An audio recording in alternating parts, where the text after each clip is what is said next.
All right, ladies and gentlemen, welcome back to the channel, guys. Today we have a Kawhi Leonard video. He will remain a Los Angeles Clipper. Do not get it twisted, man. This is my opinion, but I believe Kawhi Leonard will opt out of his final player option here to restructure a new deal. Now, Kawhi Leonard, this is the biggest name in free agency in this upcoming offseason, and speculation around Kawhi and where he will be signing, it's going to go on until he puts the pen to paper. So, in my opinion, Kawhi Leonard, I would say it's like a 75% chance he stays with the Clippers, 25% chance he leaves. The way I see it, you go from San Antonio to Toronto, where you actually even win a ring in your one and only season there, and then you head home because you don't like the cold, you don't like being away from your family. So Kawhi Leonard made the decision to go to LA to be closer to his family, and that's where he's from. It's a match made in heaven. The only possible place I could see Kawhi Leonard going to is the Los Angeles Lakers. And I don't think that would be happening. I don't think that the Lakers could even figure out a way to get Kawhi Leonard onto that roster before Kawhi were to be like, yeah, I want to play for the Lakers. So to me, it's either Clippers, Lakers, or bust. I like the Dallas hypothetical. It's a really intriguing hypothetical situation, Kawhi Leonard going to the Dallas Mavericks, but the way I shut that down is I pretty much just shut that down by saying, well, the thing about that is it snows in Dallas here and there, far from home. Like, why bother going there? I mean, you already have a championship caliber team here in LA Clippers. Like, you just had your season stopped short in the Western Conference Finals. If your season stopping short is the Western Conference Finals, like, you are doing something right. So, Ballmer and everybody in the Clippers, Ty Lue included, they have done everything in their power to make Kawhi feel at home and to give Kawhi exactly what he wants. Because when you're dealing with a player like Kawhi Leonard, they can pretty much do and have and say whatever they want. And so the Clippers and Steve Ballmer, they made it abundantly clear when they made the push for Kawhi that they will do everything in their power to get that for him and to maintain that for him. And they're doing that, man. The Clippers are making proper adjustments year after year after year.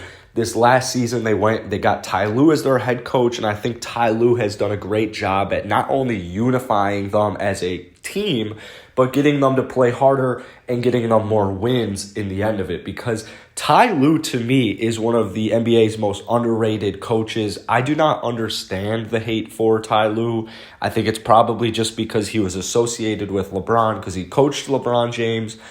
But, like, Ty Lue's a good, solid NBA basketball coach, and Kawhi Leonard knows that. We all know that now. So,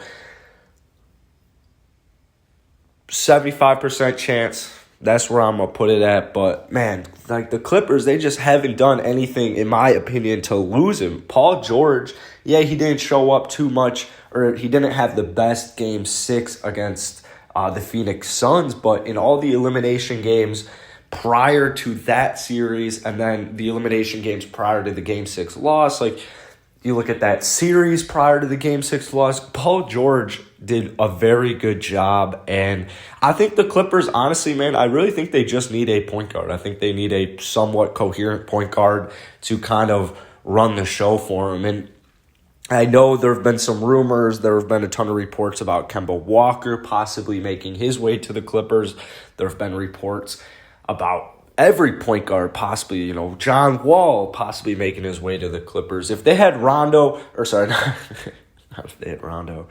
The problem with the Clippers is they don't have a clear-cut point guard. I like Reggie Jackson, but I think Reggie Jackson is perfectly suited to come in off the bench and maybe finish out a game here and there. But Reggie's defense just isn't at that level. He's a little trigger happy. But that's exactly what you need on a championship team. You need that type of player. So I think Reggie Jackson's perfectly suited for the bench, for a six-man type role.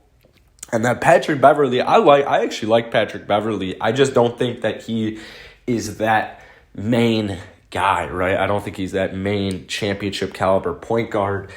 Another good piece off the bench, though, but if you go out, you get a guy like Kemba Walker, you go out, you get a guy like John Wall. Now I think the Clippers are in business, and that's even more of an incentive for Kawhi Leonard to leave, or to stay, sorry. I think Kawhi, the way the Clippers show themselves, they finish the series off in Utah, and then they take the Phoenix Suns to 6 games. Like, I think that is a massive success. Shout out to everyone on the Clippers. Shout out to Paul George, all those cats, because they did a great job getting their team to that next level, man. Like, they literally kept them in it. I know Chris Paul with COVID, but man, dude, they did a phenomenal job, and they almost got him there. So I think Kawhi Leonard, you see that he came down Game 6. He was not with the team pretty much up until that point. Game 6, he comes down, he spends it with the team. And then also afterwards, after the loss, you hear that Kawhi Leonard was, FaceTiming Ty Lue and offering words of advice and kind of like systematic approaches. So good news, man. That is going to be it for today. If you guys enjoyed this video, hit that like button, hit that sub button. I really want to hear where you think Kawhi Leonard is going to end up. So drop a comment down below on where you have Kawhi Leonard playing next season, man. Like I said, 75% chance LA Clippers to me.